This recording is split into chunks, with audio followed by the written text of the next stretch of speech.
Formålet med denne video er at fortælle, hvordan man studerer matematik. Og vi vil tage eksemplet med en definition. Nogle gange får I ikke ret meget lektie for.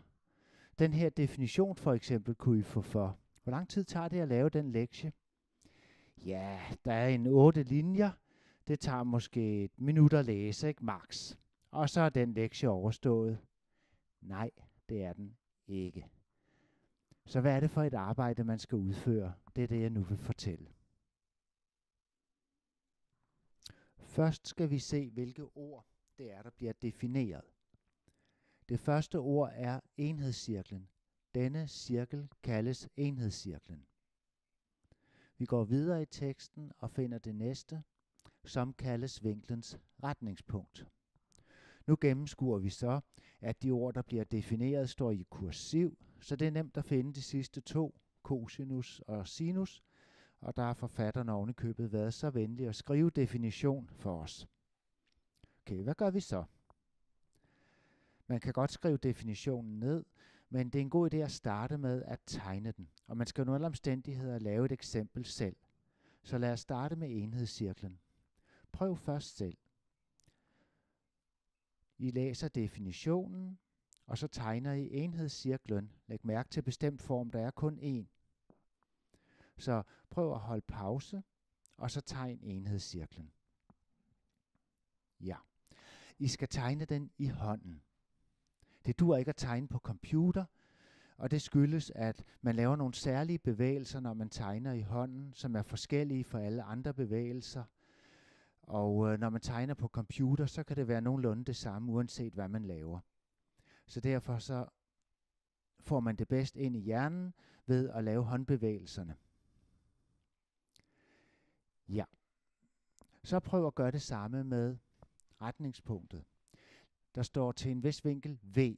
På dette tidspunkt i første G skal I gerne vide, at et bogstav, det står for et tal. Så vi vælger et eller andet tal, for eksempel 30. Så vi har givet en vinkel på 30 grader, og så skal vi finde retningspunktet P30.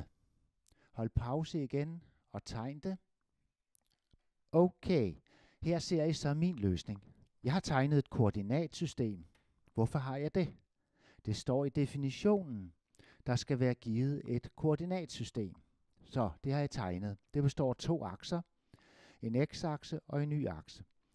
X-aksen er en talakse, så det er en ret linje med et nulpunkt og en 1-tal på.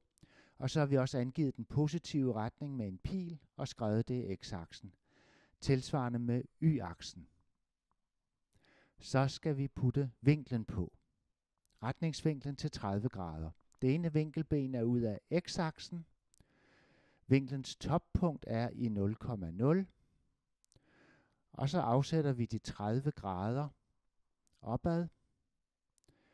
Og det andet vinkelben er så den anden orange linje. Retningspunktet, det er så det andet vinkelbens skæringspunkt med enhedscirklen.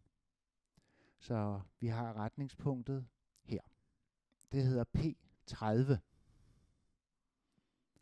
Så kan vi aflæse cosinus og sinus. Men prøv at gøre det selv. Så hold pause igen. Læs definitionen på cosinus og sinus. Okay, så kommer min løsning på cosinus og sinus. Det første vi skal er at læse definitionen. Der står, at cosinus er x-koordinaten til retningspunktet. X-koordinaten er et tal, og det får vi ved at gå fra P30 ned på x-aksen, og så aflæse tallet der, cosinus 30 grader. Tilsvarende går vi ind på y-aksen, og der kan man aflæse sinus til 30 grader. Og at det er et tal, det betyder direkte, at vi kan aflæse det, og lad os sige, at jeg aflæser 0,85 og 0,50. Så bliver retningspunktets koordinater, altså 0,85, 0,50. Nu kan I så gå ind i jeres CAS-program eller lommeregner og regne efter, om vi har gjort det rigtigt. Okay. Det var første del af studiet. Vi har tegnet og fortalt, og vi har regnet et eksempel ud. Hvad har vi opnået ved det? Jo, vi sidder ikke længere og gaber, når læreren bruger ordet. Vi bliver ikke trætte i matematiktimerne. Og til sidst vil vi ikke tænke på at droppe ud af gymnasiet. Men der er mere arbejde. Der er lille her en opgave. Normalt, når vi regner med trekanter, så har vi vinkler mellem 0 og 180 grader. Når vi skal regne på dem, så får vi nogle ligninger, som for eksempel sinus v er lig 0,4, eller cosinus v er lig 0,4, eller et eller andet tal. Opgaven går ikke ud på at løse ligningerne, det lærer I i matematiktimerne. Men det går ud på at finde ud af, hvor mange løsninger ligningerne har i intervallet fra 0 til 180 grader. Man skal gå tilbage og bruge definitionen. Når I har lavet et par opgaver af den type, så er I begyndt at komme ind i den tankegang, som læreren bruger. Så det vil sige, at I studerer ikke bare cosinus og sinus, I studerer også at tænke som en matematiker. Som I ser, kan studiet af de 8 linjer snilt tage en time. God arbejdslyst!